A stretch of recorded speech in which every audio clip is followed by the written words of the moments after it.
Chapter 9. 5 Get-Rich-Quick Tips the Wall Street Fat Cats Don't Want You to Know. Tip number 1.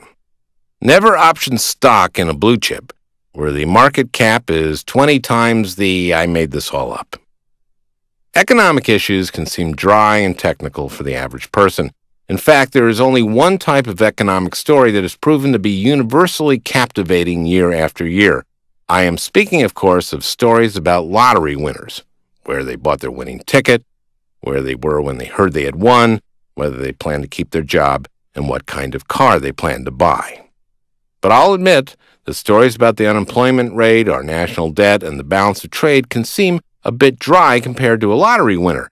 But look at it this way. A story about the unemployment rate is a story about whether you have a job. A story about the national debt is a story about whether or not you can afford the interest payments on your house. And that story about the balance of trade? Okay, that's a little dry. So, economic issues are just as important as stories about politics, social issues, and Whitney Houston. And the fact is, the mainstream media has a bona fide conservative bias when it comes to economic issues. Don't take my word for it, because I sometimes include jokes in the things I write.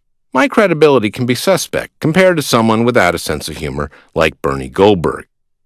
The survey found that while journalists consider themselves slightly to the left on social issues, they don't think they're liberal on economic issues. In fact, almost twice as many say they're to the right on economic issues as say they're to the left.